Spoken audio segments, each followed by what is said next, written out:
Et nous accueillons les participants au segment Parole divine. C'est une analyse des textes des 3 grandes religions monothéistes.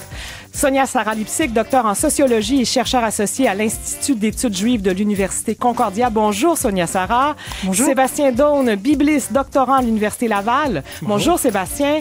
Et Michael Nafi, docteur en philosophie et chercheur en philosophie musulmane. Bonjour, Michael Nafi. Bonjour. Alors, cette semaine, rien de moins que la vie après la mort. C'est un gros sujet. C'est mondieu.com. Là, c'est carrément...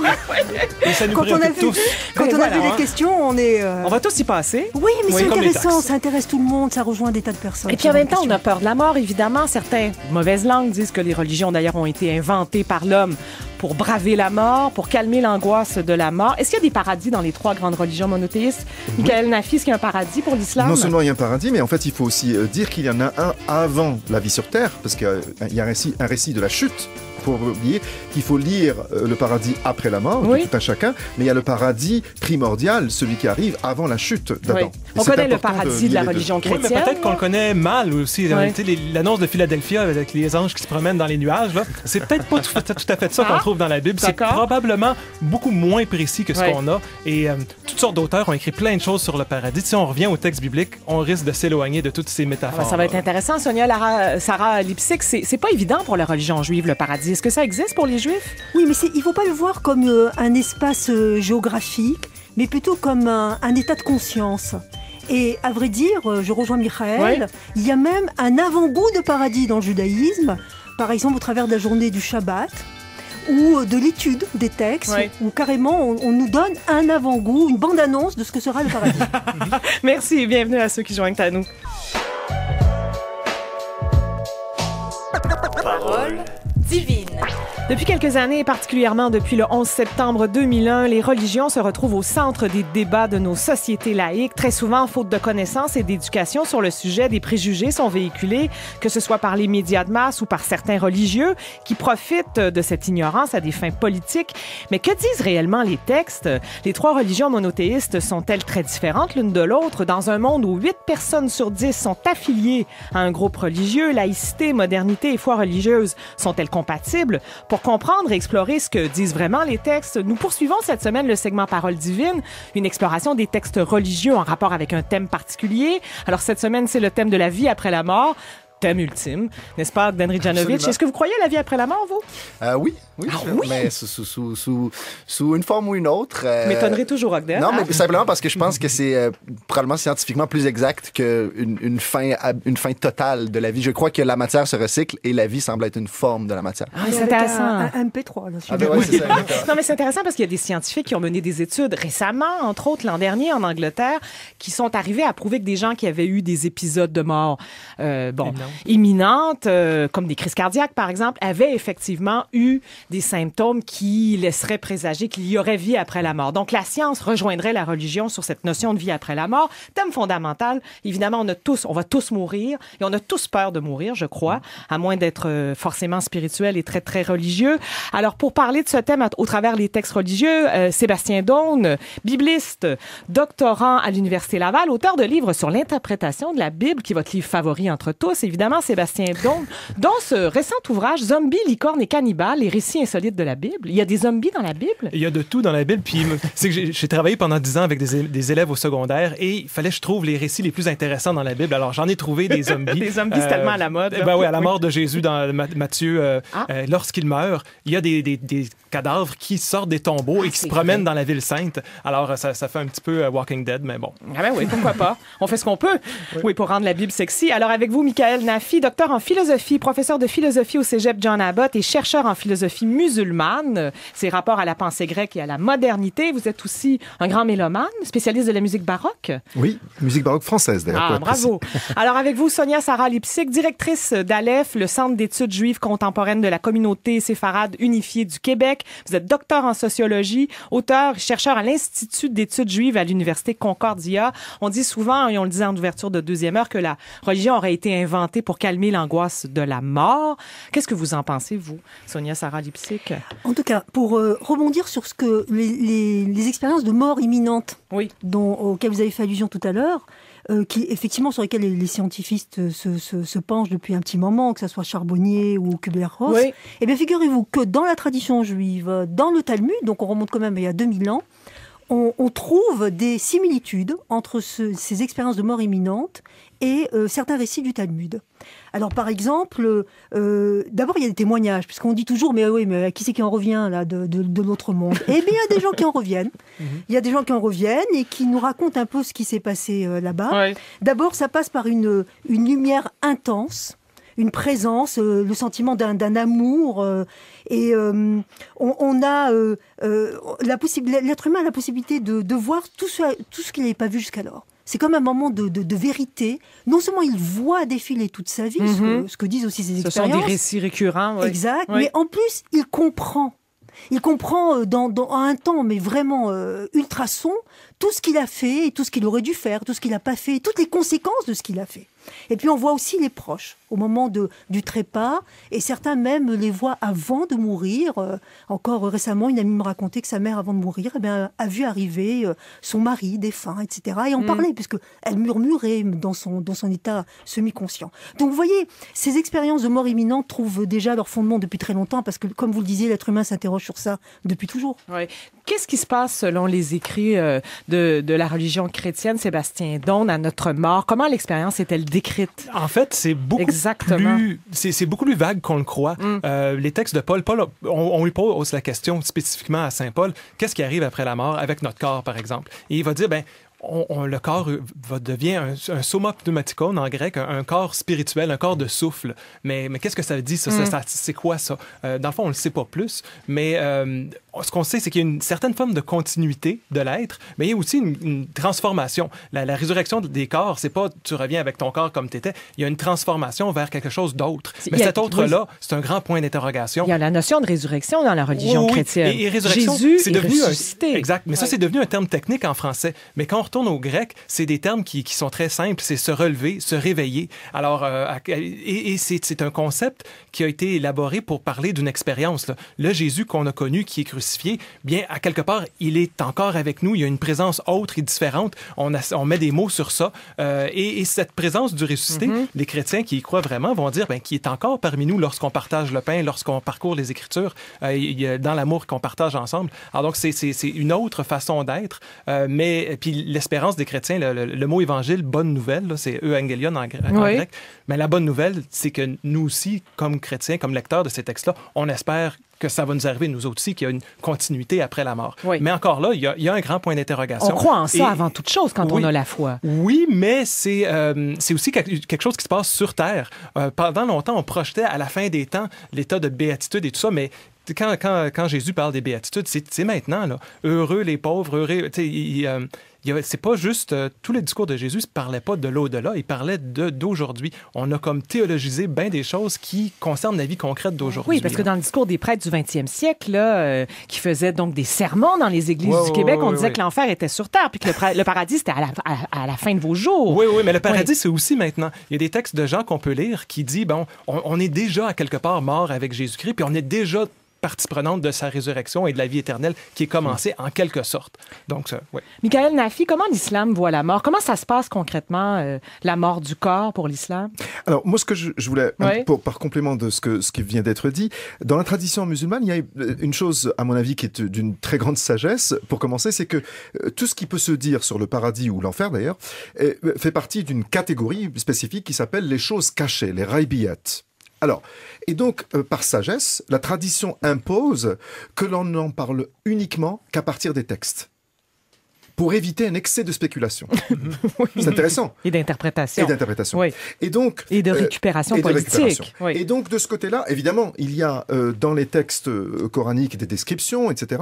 Mais ce sont des descriptions, comme vient de le dire mon collègue, qui sont en fait métaphoriques, vagues, pleines de contradictions aussi. Mais c'est ça qui est intéressant, parce que quelque part, un texte qui est plein de contradictions, qui parle avec des métaphores, est-ce que quelque part, il n'est pas mieux équipé pour parler de la réalité humaine de manière plus complexe? Et en fait, peut-être qu'au lieu de dire qu'est-ce qu'il y a de manière précise, si on lit pour voir est-ce que c'est comme si, de quelle grandeur c'est, combien, parce qu'il y a effectivement des descriptions de ce genre, de se dire, mais ça renvoie à quelle question? Parce que si tout s'arrête là, au moment de la mort. À ce moment-là, pourquoi faire le bien, par exemple? Ben oui. Pourquoi, comment devons-nous être comptables de nos actions? C'est ça. Donc ça renvoie à des questions quand même fondamentales et qui restent toujours d'actualité, y compris pour nous. Sonia Sarah Lipsick. Oui, je crois que pour aborder tout ça, il faut avoir en tête que toutes les traditions monothéistes croient en l'immortalité de l'âme. Donc il y a un avant la vie. Dans le judaïsme, on parle du pargod, le lieu où sont les âmes. Il y a une incarnation, il y a le trépas, il y a ce qui se passe après la vie, c'est-à-dire comment l'âme a à rendre compte des actions lorsqu'elle était sur Terre. Il y a ensuite le châtiment ou les récompenses par rapport à tout ça. Et puis il y a, on l'a dit, la résurrection, les temps messianiques et ce qui sera le jugement dernier et ce qui adviendra après tous ces jours-là. Donc vous voyez, il faut avoir en tête tout ce scénario pour comprendre toutes les questions de métaphysique. Oui, et le jugement, il existe dans les 3 religions monothéistes une fois qu'on meurt. Donc, on est d'abord jugé et c'est là qu'on va décider si on va dans ce qu'on appelle le paradis ou l'enfer. Ça, c'est vrai pour les 3 grandes religions monothéistes, ou à peu près. Oui, mais comme Michael l'a dit, il y a différentes façons de concevoir ce jugement-là. Dans l'Évangile de Matthieu, chapitre 25, on a un jugement. Il y a ceux qui sont à gauche, ceux qui sont à droite, puis les critères sont très clairs. Est-ce que tu as donné à boire à quelqu'un qui avait soif? Est-ce que tu as donné à manger? Est-ce que tu as vêtu quelqu'un qui était nu, aller visiter un prisonnier, accueillir un étranger? Bon, alors c'est des critères éthiques très clairs. Mais tu vas dans l'Évangile de Jean, c'est est-ce que tu crois en Jésus-Christ? Et c'est la croyance qui est le critère de salut. Tu vas dans les lettres de Paul chapitre 3, il va dire qu'il n'y a personne qui est digne du salut. On est tous... on est tous pécheurs. Par nous-mêmes, oui, par nous-mêmes, on ne peut pas se sauver, mais par la foi de Jésus, qui est allé jusqu'au bout de son projet, puis par sa foi et ses actes à lui, on peut participer à ce salut-là. Donc, d'abord et avant tout, il faut croire. Il faut avoir expérimenté la notion d'une des 3 religions. Prenons quelqu'un qui vit dans le fond d'une grotte. Tiens, ça existe encore, qui n'a jamais expérimenté, qui n'a pas fait le choix de l'athéisme, par exemple. C'est un choix, l'athéisme. C'est, j'ai pris connaissance des fondements religieux, ça ne m'intéresse pas, je me définis comme athée. Quelqu'un qui n'est pas au courant qu'une religion puisse exister, puis qui arrive, donc il meurt. Qu'est-ce qui arrive avec lui pour les musulmans? Michael Nafi, ça vous intéresse comme question? Je ne sais pas, mais... Est-ce qu'il est rejeté? Est-ce qu'il dire par là, est-ce qu'il est jugé de... Est-ce qu'il est jugé de la même façon? D'accord. C'est ça. Est-ce qu'on l'envisage? Mais oui. Alors, c'est toujours un peu compliqué de répondre évidemment à ce genre de questions, mais encore une fois, si vous le permettez, on ne peut comprendre, comme l'a dit Sonia tout à l'heure, ce genre de qu'est-ce qui se passe, comment les personnes sont jugées, etc., que par lien avec, encore une fois, ce paradis dont j'ai parlé tout à l'heure, avant la chute.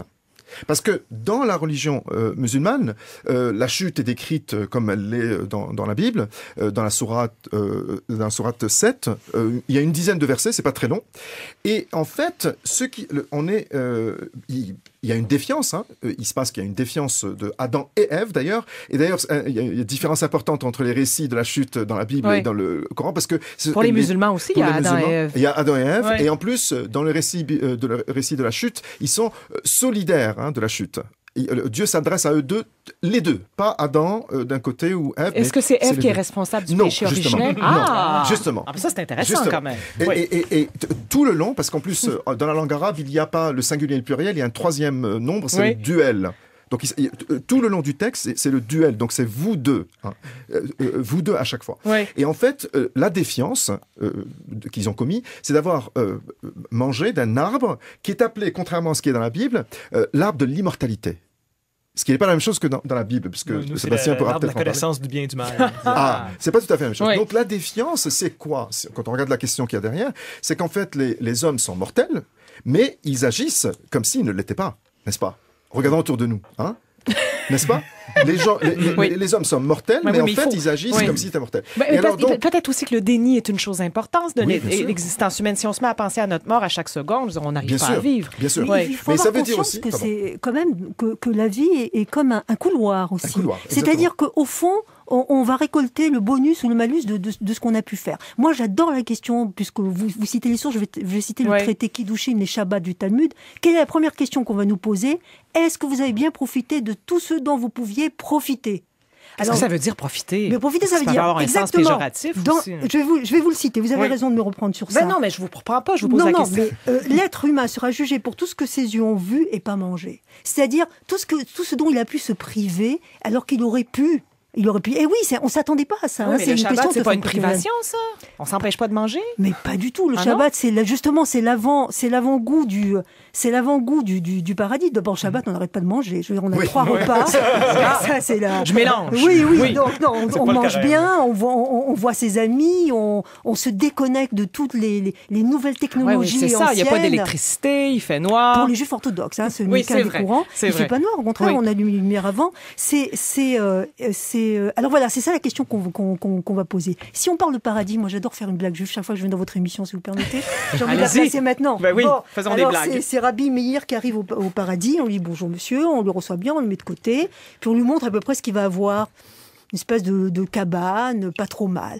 Et arrive un gars tout à fait débraillé, on va l'appeler, je sais pas moi, Jacob. Et alors là, on le reçoit à tapis rouge, on lui montre le grand palais.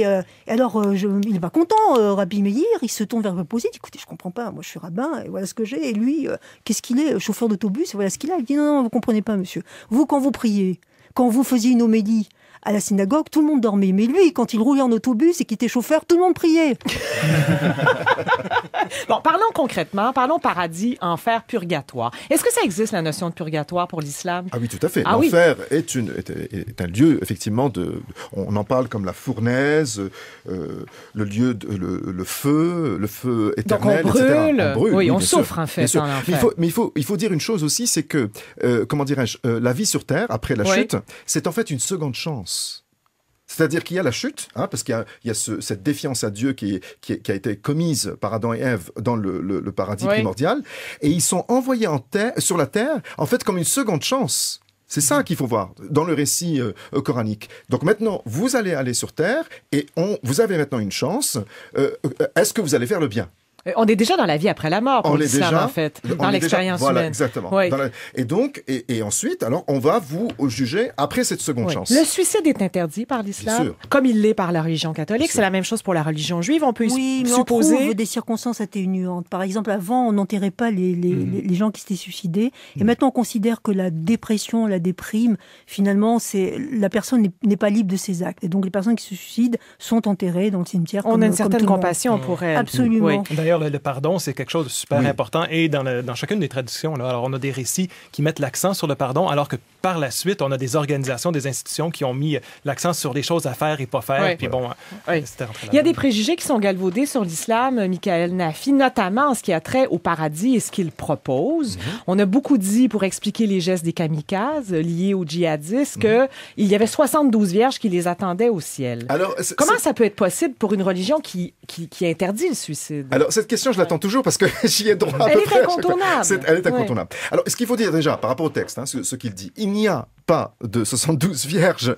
de mention de 72 vierges dans le Coran. Ça, c'est très important de le dire. Et en fait, ce chiffre de 72 vierges est mentionné dans un hadith, c'est-à-dire, ce sont des textes canoniques, importants, qui racontent les faits et gestes du prophète. Ouais. Et celui-ci, celui où il y a le nombre de 72, est en fait un hadith qui est de, comment dirais-je, dont on doute de l'authenticité. Donc c'est la première chose. Deuxième chose, il y a effectivement dans le paradis toutes sortes de bonnes choses. Évidemment, la bonne chair, on est entouré de personnes... Il y a du vin, du miel, c'est vrai. On est entouré de personnes qui sont parfaites, de forme parfaite, et donc il y a, d'ailleurs le terme c'est houri, c'est des personnes, je ne sais pas trop d'ailleurs si c'est des personnages féminins ou masculins, parce qu'il y a des passages où elles sont au féminin et des passages où elles sont au masculin, pour vous dire. Donc ça, il faut bien comprendre. On parle donc on revient à la bisexualité d'Adam et Ève. Et donc on parle de jeunes éphèbes. On parle de jeunes éphèbes éternels. On est transgenre avant l'heure, oui. Donc on parle de jeunes éphèbes éternels dans certains cas, et on parle de ces femmes aux formes parfaites, etc. Et on en parle, alors elles sont vierges, effectivement, mais le terme pour vierge, on ne sait pas trop. Là, on donne une connotation sexuelle, mais en fait, on parle d'elles comme compagnons. Il y a rien de détail comme quoi ça va être un peu sex, drug and rock and roll, comme on dit. C'est pas ça. Elles sont, donc on est entouré de bonnes choses, de personnes belles, et donc on est dans évidemment une interprétation politique quand on parle de 72 vierges au paradis. Et j'ajoute une chose extrêmement importante, c'est que dans le récit où on parle donc dans le paradis où on est entouré de ces houris, eh bien c'est toutes les personnes qui ont commis le bien qui sont entourées de ça. C'est pas uniquement les martyrs, par exemple. Tout le monde a droit à ça. Tous ceux qui ont accès au paradis seront entourés de ces personnes, hommes, jeunes éphèbes et jeunes houris, aux formes parfaites. Voilà. Sébastien Daune, vous disiez en ouverture de segment que le paradis, pour la religion chrétienne, pour les textes chrétiens, ne ressemble pas à ces fameuses publicités de fromage Philadelphia, pour le nommer, où il y a des belles filles sur des nuages. À quoi ça ressemble le paradis pour les chrétiens? Écoutez, il y a eu tellement d'images, tellement de choses qui ont été là-dessus. Mais moi, ce que je veux dire, c'est surtout défaire tout ça un peu. De dire, faisons attention, c'est des métaphores, c'est des images. Et je pense pas qu'il y a un texte biblique qui est conçu pour dire ceci est ce qu'il faut penser de. Non, au contraire, il y a un grand blanc dans ces textes-là. Et c'est les lecteurs qui l'ont construit, qui l'ont rempli par la suite à partir des valeurs de leur propre culture et société. Si pour nous, le bien ultime, c'est d'avoir 72 vierges, ben, on pourrait imaginer une façon chrétienne de concevoir ça. Bon, c'est pas ça, c'est autre chose. Mais donc, on a des textes qui sont assez ouverts à ce niveau-là. Et c'est à nous de voir, bon, qu'est-ce qu'on met là-dedans. Un élément aussi qui est intéressant dans la tradition chrétienne, c'est le fameux livre de l'Apocalypse, où on termine la Bible avec ce livre de destruction et tout ça. Et on a comme ce paradoxe-là. Pourquoi est-ce qu'il y a autant de destruction? Parler de qu'est-ce qui s'en vient. À quelque part, c'est un livre qui a été écrit par des personnes qui vivaient en enfer. Là. Ils vivaient dans l'équivalent de la Syrie contemporaine, là. Opprimés par un empire. Ils vivaient dans l'oppression, dans la peur de mourir. Puis leur seul espoir, c'est que Dieu vienne et renverse tout ça. Alors c'est pour ça c'est tout ce qui reste, comme la loto aujourd'hui. C'est un livre d'espoir. On espère que tous les systèmes oppressants vont être mis de côté, puis qu'à la place, il va y avoir une terre nouvelle et un ciel nouveau. Alors, il y a quelque chose d'extrêmement positif. Moi, quand j'ai lu l'Apocalypse à 12 ans, je voyais pas ça. Je voyais le sang puis la violence, puis je trouvais ça le fun. Mais maintenant, je peux concevoir qu'il y a...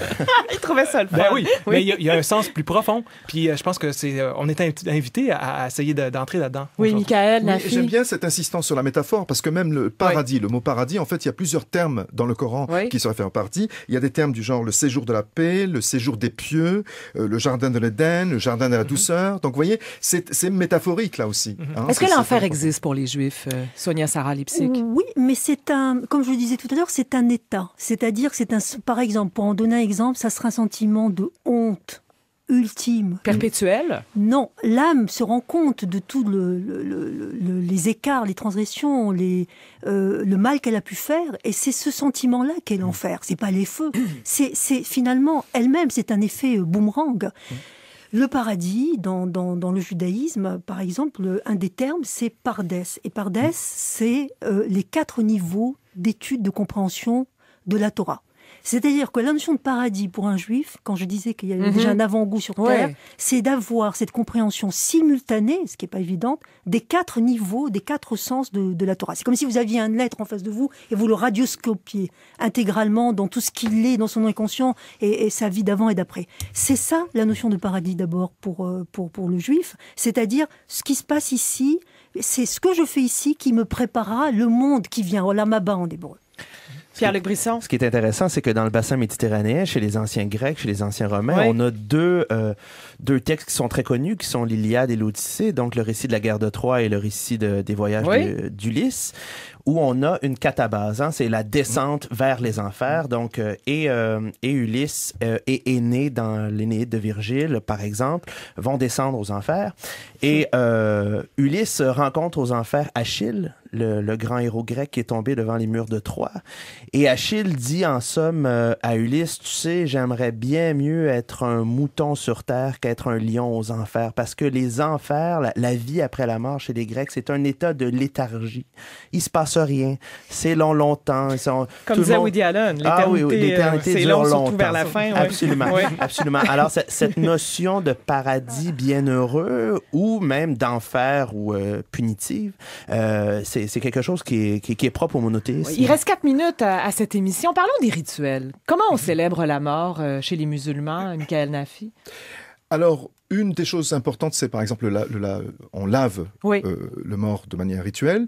Un autre aspect important, c'est un dépouillement dans les rituels. C'est-à-dire que on n'habille pas le mort, il est simplement entouré d'un morceau de tissu qui n'est pas cousu d'ailleurs aussi. Donc on revient à la terre en fait sous la forme la plus simple possible. Pure. La plus pure possible. Oui. Sébastien Daune. Vous connaissez les rituels des funérailles catholiques si jamais vous allez dans une église. Mais moi, ce que je trouve intéressant, c'est En tout cas, on en parle par rapport aux saints.